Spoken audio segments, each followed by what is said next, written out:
সকাল সকাল বেরিয়ে পড়লাম। দালাল ছাড়া আজকে আমি পাসপোর্ট করব। সো আশা করছি হয়ে যাবে। এরপরও ভিডিও ধারণ করে রাখার রিজনটা হচ্ছে গিয়ে যাতে আপনাদেরকে বোঝানো যে দালাল ছাড়াও পাসপোর্ট করা যায়। কারণ দেশ এখন স্বাধীন। হ্যাঁ, সকল নীতি নৈতিকতা, সকলের অধিকার সকলেই আবার আগের মতো ফিরে পাবে। এবং যারা দালাল আছেন তাদেরকে সতর্ক করতে চাই। সো আগে যত দালালি করেছেন সব কিছু ছেড়ে দিন। এখন থেকে সুষ্ঠুভাবে দেশটাকে গড়ে তুলুন। সো আপনার সাথেই থাকুন। আজকের ফুল ভিডিওতে আপনাদেরকে দেখানোর চেষ্টা করব যে আমি দালাল ছাড়া কিভাবে আমার পাসপোর্টটি করি। সো দেখতে থাকুন। যেহেতু পাসপোর্ট করব, সো সকাল সকাল তাই বাড়ি থেকে বেরিয়ে পড়লাম। দেন দেখতে পাচ্ছেন হাতের মধ্যে রয়েছে পাসপোর্টের কাগজপত্র। সো এখানে যারা পাসপোর্টের মূল যেটা হচ্ছে আবেদনটা, সেই আবেদনটা হচ্ছে আপনি চাইলে কম্পিউটার দোকান থেকে করতে পারেন, অথবা আপনি যদি ইউটিউবে টিউটোরিয়াল দেখেন, আশা করছি আপনি নিজেই পারবেন। অতটাও কঠিন না। ফেসবুক একটা আইডি যতটা খুলতে সহজ, ঠিক তেমনই। সো যেহেতু পাসপোর্ট অফিস যাব, তাই সেখানে অনেকক্ষণ লেট করতে হবে, তাই সকাল সকাল নাস্তা টাস্তা করে দেন আমরা বেরিয়ে পড়লাম। আমরা হচ্ছে এখন এই মুহূর্তে আছি মাদাইয়া, এবং মাদাইয়া থেকে আমরা হচ্ছে পাপিয়া বাস ধরার জন্য আমরা দেখতে পাচ্ছেন রাস্তা ক্রসিং করতেছি, এবং এই বাস পাসপোর্ট অফিসের সামনে থামে। সো আপনাদেরকে আরেকটা কথা বলে রাখি, যারা হচ্ছে আবেদন তো করবেনই, তবে এটা আপনারা চাইলে নিজেরাও করতে পারেন। কম্পিউটার দোকান থেকে যদি আপনারা করেন, আপনার 200 টাকা নিবে, এর বেশি নিবে না। এর বেশি যদি আপনার দাবি করে, তবে আপনারা চাইবেন যে নিজেরাই করতে। এবং আবেদনটা সম্পূর্ণ করার পর আমাদের কাজটা কি, এরপর হচ্ছে আপনাদের ব্যাংক ড্রাফটটা অনেকেই বলে যে আপনাকে হয়রানি করবে, আসলে তেমন কিছুই না। আপনি হচ্ছে সরকারি যে ব্যাংকগুলো, সেগুলোতে আপনি টাকা দিতে যাবেন। সো আপনারা চাইবেন যে এশিয়া ব্যাংক অথবা সোনালী ব্যাংক থাকে, তবে সোনালী ব্যাংকে টাকা দেওয়ার চেষ্টা করবেন। ব্যাংকে টাকা জমা দেওয়ার জন্য আপনি কি কি নিয়ে যাবেন? ব্যাংকে টাকা জমা দেওয়ার জন্য আপনি হচ্ছে আবেদনের যে সামারি পেজ আছে, এবং কি আবেদনের 3টা পেজ আছে, ওই 3টা পেজ, উপরের সামারি পেজটা আর আপনার আইডি কার্ড যে আছে, ওই আইডি কার্ডটা নিয়ে যাবেন। এবং ব্যাংকে যে আপনি টাকা দিবেন, ওটা কিসের ভিত্তিতে আপনি টাকা দিবেন?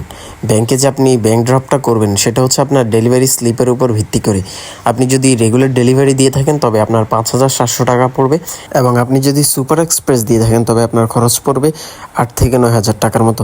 সো আপনার যদি ইমার্জেন্সি প্রয়োজন না পড়ে, তবে আপনি সুপার এক্সপ্রেস দিতে যাবেন না, আপনি রেগুলার ডেলিভারি দিবেন। সেটা 1 মাসের মধ্যে আপনি পাসপোর্ট হাতে পেয়ে যাবেন। এখন আমাদের আবেদন, ব্যাংক ড্রাফট দুইটাই কমপ্লিট।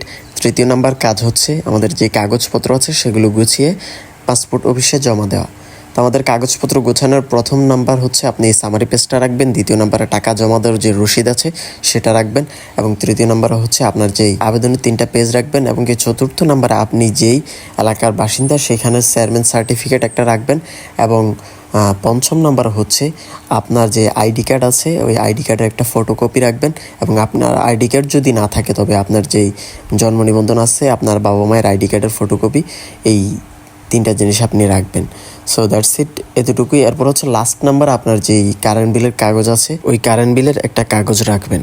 সো এই সবগুলো কাগজপত্র একসাথ করে আপনি এক কর্নারে একটা পিন মেরে দিবেন, এবং আপনার যে আঞ্চলিক পাসপোর্ট অফিস আছে, আমাদের হচ্ছে Comilla Noapara passport office. So আপনাদের যে প্রত্যেকটা জেলায় একটা পাসপোর্ট অফিস থাকে, সেই পাসপোর্ট অফিসে আপনারা সুন্দর করে এগুলো জমা দিবেন। এবং কি আপনারা গেলে প্রথমত হচ্ছে আপনাদেরকে লাইনে ধরতে হবে, এবং কি লাইন ধরে সেখানে হচ্ছে আপনাকে একটা সিল দিবে, যেটা হচ্ছে আপনার একটা নাম্বার থাকবে। সেই নাম্বার অনুযায়ী আপনি হচ্ছে লাস্ট স্টেপ পর্যন্ত আপনি যাবেন। আপনার যে সিরিয়াল নাম্বার আছে, সেই সিরিয়াল নাম্বার অনুযায়ী আপনি ভিতরে প্রবেশ করবেন লাইন ধরে। ভিতরে প্রবেশ করার পর আবেদনপত্র জমা কাউন্টার 2-এ আপনি এগুলো দেখিয়ে, সেখানে আপনার হচ্ছে এগুলো সিল টিল দিয়ে আপনাকে 5 নাম্বার কাউন্টার সাথে আছে, ওটার মধ্যে পাঠাবে। সেখানে পাঠালে আপনি হচ্ছে এগুলো তারা স্ক্যান করবে। স্ক্যান করে সব কিছু ঠিকঠাক থাকলে আপনার হচ্ছে যে ছবি তোলার জন্য কাগজপত্র আপনার হাতে ধরিয়ে বলবে যে এগুলো নিয়ে আপনি ছবি তোলার জন্য যান।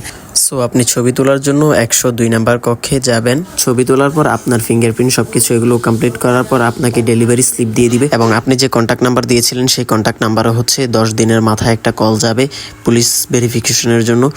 তিনারা হচ্ছে থানা থেকে আপনাকে কল দিবেন। সো পুলিশ ভেরিফিকেশনের জন্য এতে ভয় পাওয়ার কিছু নেই। আপনি পুলিশের সঙ্গে দেখা করবেন, আপনার বিরুদ্ধে কোনো ওয়ারেন্ট মামলা যদি না থাকে ওকে বলবেন। ওকে বললে হচ্ছে আপনার 10 থেকে 15 দিনের মাথায় হচ্ছে আপনার পাসপোর্টের মেসেজ আসবে যে আপনার পাসপোর্টটি কমপ্লিট হয়েছে, এবং কি আপনি পাসপোর্ট অফিসে যাবেন, গিয়ে ডেলিভারি স্লিপ দেখিয়ে আপনার পাসপোর্ট আপনি নিয়ে আসবেন। সো ভিডিওটি যদি ভালো লেগে থাকে, অবশ্যই আপনার আত্মীয় স্বজন যারা আছে পাসপোর্ট করতে চায় দালাল ছাড়া, সো তাদের কাছে ভিডিওটি অবশ্যই শেয়ার করতে ভুলবেন না। আর চ্যানেলে নতুন হলে অবশ্যই ফলো দিয়ে রাখুন। ধন্যবাদ।